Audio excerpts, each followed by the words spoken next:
നമസ്കാരം. മാറ്റ ഓൺലൈൻ അക്കാഡമിയുടെ പുതിയൊരു അധ്യായത്തിലേക്ക് എല്ലാവർക്കും സ്വാഗതം. അപ്പോൾ ഇന്നത്തെ ക്ലാസ്സിൽ നമ്മൾ പഠിക്കുന്നത് IT ആൻഡ് സൈബർ ലോ ആണ്. IT ആൻഡ് സൈബർ ലോയെ ബന്ധപ്പെട്ട വളരെ പ്രധാനപ്പെട്ട ഒരു ക്ലാസ് ആണ്. അപ്പോൾ നമ്മൾ ഓൾറെഡി ഇപ്പോൾ പഠിച്ചുകൊണ്ടിരിക്കുന്നത് ഫങ്ഷണൽ യൂണിറ്റ്സ് ഓഫ് കമ്പ്യൂട്ടർ ആണ്. ഇൻപുട്ട് ഡിവൈസസ്, ഔട്ട്പുട്ട് ഡിവൈസസ് എന്നിവ നമ്മൾ പഠിച്ചു കഴിഞ്ഞു. അടുത്തത് നമ്മൾ കമ്പ്യൂട്ടറിൻ്റെ ഏറ്റവും പ്രധാനപ്പെട്ട CPU അഥവാ സെൻട്രൽ പ്രോസസ്സിംഗ് യൂണിറ്റ് ആണ് ഇന്നത്തെ ക്ലാസ്സിൽ ഡിസ്കസ് ചെയ്യുന്നത്. അതോടൊപ്പം തന്നെ കുറച്ച് എക്സ്റ്റേണൽ മെമ്മറി ഡിവൈസസ് ഒക്കെ നമ്മൾ ഡിസ്കസ് ചെയ്യുന്നുണ്ട്. അപ്പോൾ ഒരു പ്രധാനപ്പെട്ട വളരെ ഇമ്പോർട്ടൻ്റ് ആയിട്ടുള്ള ശ്രദ്ധിച്ചാൽ മാത്രം മനസ്സിലാവുന്ന ഒരു ഭാഗമാണിത്. അപ്പോൾ നിങ്ങളെല്ലാവരും ശ്രദ്ധയോടുകൂടി ഇരിക്കുക. ഇതിൻ്റെ നോട്ട്സ് PDF നോട്ട്സ് ഞാൻ ഉടനെ തന്നെ ടെലഗ്രാം ചാനലിൽ അപ്ലോഡ് ചെയ്യാം. എന്ന് തന്നെയാണെങ്കിലും നിങ്ങൾ നോട്ട് എഴുതിയെടുത്ത് തന്നെ പഠിക്കാൻ ശ്രമിക്കുക. അപ്പോൾ എന്താണ് CPU, സെൻട്രൽ പ്രോസസ്സിംഗ് യൂണിറ്റ് എന്ന് പറഞ്ഞാൽ? The part of the computer which controls all functions of A computer. ഒരു കമ്പ്യൂട്ടറിലുള്ള എല്ലാ ഫങ്ഷൻസും കൺട്രോൾ ചെയ്യുന്ന കമ്പ്യൂട്ടറിൻ്റെ ബ്രെയിൻ എന്നറിയപ്പെടുന്ന ഭാഗമാണ് CPU. സോ എന്താണ് കമ്പ്യൂട്ടറിൻ്റെ brain? What is the brain of the computer? CPU ആണ് കമ്പ്യൂട്ടറിൻ്റെ ബ്രെയിൻ എന്നറിയപ്പെടുന്നത്. PSC ചോദിച്ചതാണ് brain of the computer CPU. CPUവിലാണ് അഥവാ സെൻട്രൽ പ്രോസസ്സിംഗ് യൂണിറ്റിലാണ് ഡാറ്റ പ്രോസസ്സിംഗ് നടക്കുന്നത്. ഡാറ്റ പ്രോസസ്സിംഗ്, നമ്മൾ കൊടുക്കുന്ന ഇൻപുട്ട് കമ്പ്യൂട്ടറിന് മനസ്സിലാകുന്ന ഭാഷയിലേക്ക് മാറ്റുക, അതാണ് ഡാറ്റ പ്രോസസ്സിംഗ് അല്ലേ.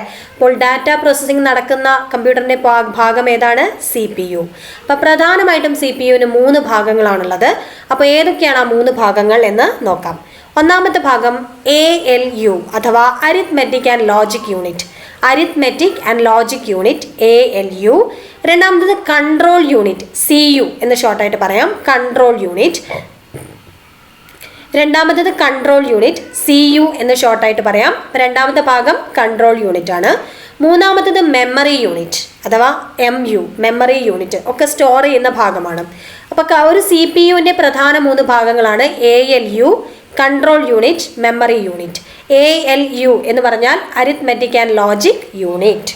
അപ്പോൾ എന്തൊക്കെയാണ് നമ്മൾ ഇത്രയും നേരം പഠിച്ചത്? കമ്പ്യൂട്ടറിൻ്റെ എല്ലാ ഫങ്ഷൻസും കൺട്രോൾ ചെയ്യുന്ന കമ്പ്യൂട്ടറിൻ്റെ ബ്രെയിൻ എന്നറിയപ്പെടുന്ന ഭാഗമാണ് CPU. CPUവിലാണ് ഡാറ്റ പ്രോസസ്സിംഗ് നടക്കുന്നത്. CPUവിന് പ്രധാനമായിട്ടും 3 ഭാഗങ്ങളാണുള്ളത്: ALU, control unit, memory unit. ഇനി നമുക്ക് ഓരോ ഭാഗങ്ങളും പഠിക്കാം. ALU വളരെ എളുപ്പമാണ് പഠിക്കാൻ. പേരിൽ നിന്ന് തന്നെ വ്യക്തമാണ്, അരിത്മെറ്റിക് ആൻഡ് ലോജിക് യൂണിറ്റ് എന്നല്ലേ. അരിത്മെറ്റിക്കൽ ആയിട്ടുള്ളതും ലോജിക്കൽ ആയിട്ടുള്ളതും അതുപോലെ ന്യൂമറിക്കൽ ആയിട്ടുള്ളതുമായിട്ടുള്ള എല്ലാ ഓപ്പറേഷൻസും നടക്കുന്നത് കമ്പ്യൂട്ടറിൻ്റെ ALUവിലാണ്. അതായത് നമ്മൾ നമ്പേഴ്സ് കൊടുത്ത് സം ചെയ്യുന്നതും ഡിഫറൻസ് കാണുന്നതും അങ്ങനെയുള്ള കാര്യങ്ങളെല്ലാം എവിടെയാണ് നടക്കുന്നത്?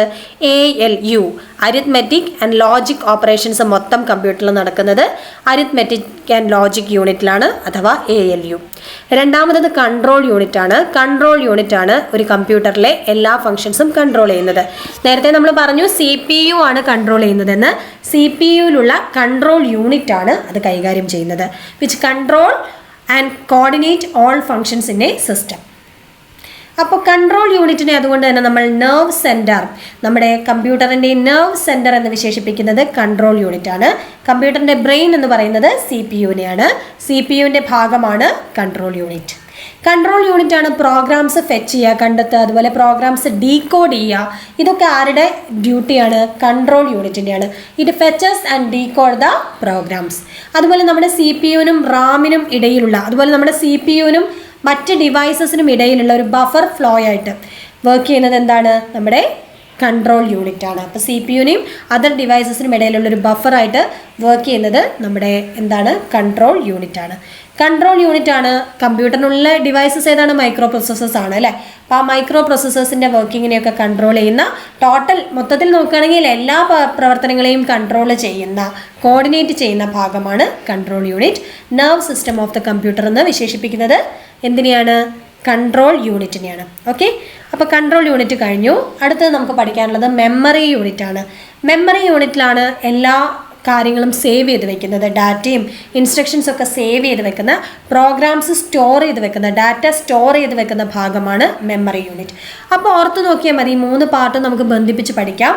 ALU അഥവാ അരിത്മെറ്റിക് ആൻഡ് ലോജിക് യൂണിറ്റ് എന്ന് പറയുന്നത് അവിടെ വെച്ചാണ് ന്യൂമറിക്കൽ ഓപ്പറേഷൻസ് ഒക്കെ നടക്കുന്നത്. ഇപ്പോൾ ഉദാഹരണത്തിന് 5 + 3 8, ആ ഓപ്പറേഷൻ നടന്നത് ALUവിൽ വെച്ചിട്ടാണ്. 5 + 3 8. ആ ഫംഗ്ഷൻസിനെ നടക്കുന്ന ആ ഫംഗ്ഷനെ കൺട്രോൾ ചെയ്ത് കോർഡിനേറ്റ് ചെയ്ത് അതിനൊരു ആൻസർ ആക്കിയത് ആരാണ്? കൺട്രോൾ യൂണിറ്റ് ആണ്. പിന്നെ നമുക്കത് സേവ് ചെയ്യണ്ടേ? അത് സേവ് ചെയ്യുന്നതാണ് മെമ്മറി യൂണിറ്റ്. അപ്പോൾ ഡാറ്റ സ്റ്റോർ ചെയ്യാൻ വേണ്ടിയിട്ട് യൂസ് ചെയ്യുന്നതാണ് മെമ്മറി യൂണിറ്റ്. 2 തരം മെമ്മറി ഡിവൈസസ് ഉണ്ട്. ഒന്ന് പ്രൈമറി മെമ്മറി, മറ്റേത് സെക്കൻഡറി മെമ്മറി. ഇപ്പോൾ ഒരു കമ്പ്യൂട്ടറിന് 2 തരം മെമ്മറിയാണുള്ളത്, പ്രൈമറി മെമ്മറിയും സെക്കൻഡറി മെമ്മറിയും. ആദ്യം നമുക്ക് നോക്കാം. പ്രൈമറി മെമ്മറിയുടെ പേരാണ് മെയിൻ മെമ്മറി എന്ന് പറയാറുണ്ട്. അതുപോലെ സെമി കണ്ടക്ടർ മെമ്മറി എന്നും പ്രൈമറി മെമ്മറിയെ വിശേഷിപ്പിക്കാറുണ്ട്. അപ്പം ഇതിൽ എന്താ പറയുക, നമ്മളൊരു ഫംഗ്ഷൻ, നമ്മളൊരു കാര്യം കമ്പ്യൂട്ടറിൽ ചെയ്തുകൊണ്ടിരിക്കുകയാണെങ്കിൽ ആ ചെയ്യുന്ന സമയത്ത് അതുമായി ബന്ധപ്പെട്ട ഡാറ്റാസൊക്കെ സേവ് ചെയ്യുന്നത് പ്രൈമറി മെമ്മറിയിലാണ്. അപ്പോൾ അഥവാ മെയിൻ മെമ്മറി എന്ന് പറയും, സെമി കണ്ടക്ടർ മെമ്മറി എന്ന് പറയും. 2 തരം പ്രൈമറി മെമ്മറീസ് ആണുള്ളത്, റാമും റോമും. എല്ലാവർക്കും അറിയാം അല്ലേ? റാം എന്ന് പറഞ്ഞാൽ റാൻഡം ആക്സസ് മെമ്മറി, റോം എന്ന് പറഞ്ഞാൽ റീഡ് ഓൺലി മെമ്മറി. അപ്പോൾ ഇതാണ് 2 തരം കമ്പ്യൂട്ടറിൻ്റെ പ്രൈമറി മെമ്മറീസ്. നമുക്ക് റാമും റോമും നോക്കാം. വളരെ ഇമ്പോർട്ടൻ്റ് ആണ്. റാം എന്ന് പറഞ്ഞാലും റോം എന്ന് പറഞ്ഞാലും കമ്പ്യൂട്ടറിൻ്റെ പ്രൈമറി മെമ്മറിയാണ്. റാം ടെമ്പററി ആണ്, അതായത് കമ്പ്യൂട്ടർ ഓഫ് ചെയ്ത് കഴിഞ്ഞാൽ സേവ് ചെയ്തിട്ടില്ലെങ്കിൽ അത് അപ്പം നഷ്ടപ്പെടുന്ന മെമ്മറിയാണ് റാം. കമ്പ്യൂട്ടർ ഓഫ് ചെയ്താലും നഷ്ടപ്പെടാതെ നിലനിൽക്കുന്ന മെമ്മറി, പെർമനൻറ്റ് മെമ്മറിയാണ് റോം അഥവാ റീഡ് ഓൺലി മെമ്മറി. അപ്പോൾ ചിലത് നമ്മൾ ഷട്ട് ഡൗൺ ചെയ്ത് കഴിഞ്ഞാൽ അപ്പം തന്നെ പോകില്ലേ, അപ്പോൾ അതാണ് റാമിൽ സേവ് ചെയ്തിരിക്കുന്നത്. അപ്പോൾ റാം എന്ന് പറയുന്നത് നമുക്ക് റീഡ് ചെയ്യാനും റൈറ്റ് ചെയ്യാനും പറ്റും, ക്യാൻ റീഡ് ആൻഡ് റൈറ്റ്. പക്ഷേ റോം എന്ന് പറഞ്ഞാലോ റീഡ് ഓൺലി മെമ്മറിയാണ് അല്ലേ, അപ്പോൾ റീഡ് ചെയ്യാൻ മാത്രമേ പറ്റൂ റോം. റാമിൻ്റെ കേസിൽ വോളറ്റൈലാണ്, അതായത് സിസ്റ്റം ഓഫ് ചെയ്ത് കഴിഞ്ഞാൽ അത് അപ്പം നഷ്ടപ്പെടും. റോം നോൺ വോളറ്റൈലാണ്. അതുപോലെ നമ്മളിപ്പോൾ ഒരു പ്രോഗ്രാം ചെയ്യുന്ന സമയത്ത് ആ പ്രോഗ്രാമുമായി ബന്ധപ്പെട്ടിരിക്കുന്ന ഇൻസ്ട്രക്ഷൻസ് അതെവിടെയാണ് സ്റ്റോർ ചെയ്യുന്നത്? റാമിലാണ്. ഓക്കെ. അതുപോലെ റാം എന്ന് പറയുന്നത് കമ്പ്യൂട്ടറിൻ്റെ മദർ ബോർഡിലാണ് ലൊക്കേറ്റ് ചെയ്തിരിക്കുന്നത്. അപ്പോൾ റാം മദർ ബോർഡിലാണ്. നമ്മളൊരു ഫംഗ്ഷൻ അല്ലെങ്കിൽ പ്രോഗ്രാം ചെയ്യുമ്പോൾ അതുമായി ബന്ധപ്പെട്ടിരിക്കുന്ന ഇൻസ്ട്രക്ഷൻസ് എവിടെയാണ്? റാമിലാണ് സ്റ്റോർ ചെയ്യുന്നത്. വോളറ്റൈലാണ്, റീഡ് ചെയ്യാനും റൈറ്റ് ചെയ്യാനും പറ്റും, ടെമ്പററി ആണ്, പ്രൈമറി മെമ്മറി തന്നെയാണ്. റീഡ് ഓൺലി മെമ്മറിയെ കുറിച്ച് പറയുമ്പോൾ അതും പ്രൈമറി മെമ്മറിയാണ്, പക്ഷേ അത് പെർമനൻറ്റ് മെമ്മറിയാണ്. റീഡും റൈറ്റും പറ്റില്ല, റീഡ് ചെയ്യാൻ മാത്രമേ പറ്റൂ. റോം നോൺ വോളറ്റൈലാണ്, അതായത് സിസ്റ്റം ഷട്ട് ഡൗൺ ചെയ്തു എന്ന് വെച്ചിട്ട് അത് നഷ്ടപ്പെടുകയൊന്നുമില്ല. cannot change the data stored in ROM. റോമിലുള്ള ഡാറ്റാസ് നമുക്ക് ചേഞ്ച് ചെയ്യാൻ പറ്റില്ല. അപ്പോൾ ഇനി റോമിൻ്റെയും കുറച്ച് ടൈപ്സ്, പ്രധാനമായിട്ടും ഈ ടൈപ്സിൻ്റെ ഫുൾ ഫോം മാത്രം പഠിച്ചാൽ മതി, വേറൊന്നും ഇതുവരെ ചോദിച്ചു കണ്ടിട്ടില്ല. അപ്പോൾ ഒരു തരം റാമാണ് എസ് റാം. എസ് റാം എന്ന് പറഞ്ഞാൽ static random access memory. Static Ram ആണ്, സ്റ്റാറ്റിക് റാൻഡം ആക്സസ് മെമ്മറിയാണ്. അത് വളരെ ഫാസ്റ്റാണ്, ഒരു ഫാസ്റ്റർ മെമ്മറിയാണ്. വളരെ കുറച്ച് പവർ മതി, വളരെ എക്സ്പെൻസീവാണ്. പൈസ മുടക്കി ഒരു സാധനം വാങ്ങണമെങ്കിൽ അതിന് കുറച്ച് കറണ്ട് മതി അല്ലേ. അപ്പോൾ ലെസ് പവർ മതി, മോർ എക്സ്പെൻസീവാണ്. പീരിയോഡിക് റീഫ്രഷിൻ്റെ ആവശ്യമില്ല, ഇടയ്ക്കിടയ്ക്ക് ഇങ്ങനെ റീഫ്രഷ് ചെയ്തുകൊണ്ടിരിക്കേണ്ട ആവശ്യമില്ല. Used in cache memory. Cache memory എന്താണെന്നുള്ളത് ഈ ക്ലാസ്സിൽ തന്നെ നമ്മൾ പറയും കുറച്ച് കഴിഞ്ഞിട്ട്. അപ്പോൾ ക്യാഷ് മെമ്മറിയിലാണ് നമ്മുടെ എന്താ പറയുക SRAM യൂസ് ചെയ്തിരിക്കുന്നത്. അപ്പോൾ സ്റ്റാറ്റിക് റാൻഡം ആക്സസ് മെമ്മറിയാണ് SRAM. ഫുൾ ഫോം മറന്നു പോരുത്. ഈ ഒരു ഭാഗത്ത് പ്രധാനമായിട്ടും ചോദിക്കുക പൂർണ്ണരൂപമായിരിക്കും. അപ്പോൾ SRAM എന്ന് പറയുമ്പോൾ static random access memory. Very എന്താ പറയുക ഫാസ്റ്റ് മെമ്മറിയാണ്, ലെസ് പവറാണ്, ഹൈ എക്സ്പെൻസീവാണ്, പീരിയോഡിക് റീഫ്രഷിൻ്റെ ആവശ്യമില്ല. രണ്ടാമത് ഡി റാം എന്ന് പറയുമ്പോൾ ഡൈനാമിക് റാൻഡം ആക്സസ് മെമ്മറിയാണ്. അതൊരു സ്ലോവർ മെമ്മറിയാണ്. വളരെ പൈസ കുറച്ച് കുറവാണ്, അതിനനുസരിച്ച് പവർ കൺസപ്ഷനും വളരെ കൂടുതലാണ്. മെയിൻ മെമ്മറിയിലാണ് യൂസ് ചെയ്യുന്നത്. ഏത്? DRAM. SRAM എവിടെയാണ്? ക്യാഷ് മെമ്മറിയിലാണ്. DRAM യൂസ് ചെയ്യുന്നത് മെയിൻ മെമ്മറിയിലാണ്. പീരിയോഡിക് റീഫ്രഷ് വളരെയധികം അത്യാവശ്യമാണ്. അപ്പോൾ SRAMൻ്റെ നേരെ ഓപ്പോസിറ്റാണ് DRAM. SRAM എന്ന് പറയുമ്പം ഫാസ്റ്റ് ആണ്, ഇത് സ്ലോ ആണ്. പിന്നെ അതുപോലെ ലെസ് എക്സ്പെൻസീവ് ആണ്, ഹൈ പവർ കൺസപ്ഷൻ ആണ്. മെയിൻ മെമ്മറിയിലാണ് യൂസ് ചെയ്യുന്നത്, പീരിയോഡിക് റീഫ്രഷിൻ്റെ ആവശ്യമില്ല. ഇനി മറ്റു ചിലത്, അതിൻ്റെ ഫുൾ ഫോം നോക്കിയാൽ മതി. VRAM, അതായത് വീഡിയോ റാൻഡം ആക്സസ് മെമ്മറി, വീഡിയോസും ഇമേജസും ഒക്കെ സേവ് ചെയ്യുന്നത്. RDRAM, അതായത് Rambus dynamic random access memory. Rambus dynamic RAM, അതിൻ്റെ എന്താണ് പറയുക, വീഡിയോ മെമ്മറിയാണ് അതും. അടുത്തത് SDRAM, synchronous dynamic random access memory. SGRAM, synchronous graphical random access memory. അപ്പോൾ ഇതിൻ്റെയൊക്കെ പൂർണ്ണരൂപം പഠിച്ചു വെക്കുക. VRAM എന്ന് പറയുമ്പോൾ വീഡിയോ ഇട്ട് കൊടുക്കുക, video random access memory. RDRAM എന്ന് പറയുമ്പോൾ Rambus dynamic random access memory. SDRAM synchronous dynamic. SG synchronous graphical RAM. അപ്പോൾ ഇത്രയും പൂർണ്ണരൂപങ്ങൾ പഠിച്ചു വയ്ക്കുക. അടുത്തത് റോമിലെ ടൈപ്സ്, റീഡ് ഓൺലി മെമ്മറിൻ്റെ ടൈപ്സ് ആണ്, അത് ഇമ്പോർട്ടൻ്റ് ആണ് കേട്ടോ. റോം എന്ന് പറഞ്ഞാൽ എന്താ, റീഡ് ഓൺലി മെമ്മറിയാണ്. പ്രോം എന്ന് പറഞ്ഞാലോ, അതിൻ്റെ ആദ്യം ഒരു പി വന്നു കഴിഞ്ഞാൽ പ്രോഗ്രാമബിൾ റീഡ് ഓൺലി മെമ്മറി. അപ്പോൾ പ്രോഗ്രാമബിൾ റീഡ് ഓൺലി മെമ്മറിയാണ് പ്രോം. EPROM എന്ന് പറഞ്ഞാലോ, erasable programmable read only memory. EPROM എന്ന് പറഞ്ഞാൽ erasable programmable read only memory. EEPROM എന്ന് പറഞ്ഞാലോ, electrically erasable programmable random read only memory. Electrically erasable ആണ് കേട്ടോ EEPROM. ഓർത്ത് വെക്കണേ, നമ്മൾ കുറച്ച് കഴിയുമ്പോൾ അതൊന്നും കൂടെ ഡിസ്കസ് ചെയ്യും. അപ്പോൾ ആദ്യത്തെ ഒരു type of read only memory PROM ആണ്, PROM എന്താണ്, പ്രോഗ്രാമബിൾ റീഡ് ഓൺലി മെമ്മറി. അടുത്തത് EPROM erasable programmable read only memory. അടുത്തത് EEPROM electrically erasable programmable read only memory. Cache memory എന്താ നമ്മൾ പറഞ്ഞു, ഹൈ സ്പീഡ് മെമ്മറിയാണ്. സൈസ് കമ്പാരിറ്റീവ്ലി കുറച്ച് കുറവാണ്, സ്റ്റോറേജ് സ്പേസ് ഒക്കെ കുറവാണ്. Store data temporary from main memory. Main മെമ്മറിയിലുള്ള ഡാറ്റാസിനെ ടെമ്പററി ആയിട്ട് സ്റ്റോർ ചെയ്യുന്നത് ക്യാഷ് മെമ്മറിയിലാണ്. അപ്പോൾ പ്രധാനമായിട്ടും ക്യാഷ് മെമ്മറിയുമായി ബന്ധപ്പെട്ട ക്വസ്റ്റ്യൻ ആണ് ഞാൻ ബോൾഡ് ചെയ്ത് വെച്ചിരിക്കുന്നത്. Frequently requested data and instructions R stored in cache memory. അപ്പോൾ ഇടയ്ക്കിടയ്ക്ക് ആവശ്യപ്പെട്ടുകൊണ്ടിരിക്കുന്നത്, നമുക്ക് ഇടയ്ക്കിടയ്ക്ക് ആവശ്യമുള്ള ഫ്രീക്വൻ്റ്ലി റിക്വസ്റ്റഡ് ഡാറ്റയും അതുപോലെ എന്താ പറയുക ഇൻസ്ട്രക്ഷൻസ് ഒക്കെ സേവ് ചെയ്യുന്ന മെമ്മറിയാണ് ക്യാഷ് മെമ്മറി.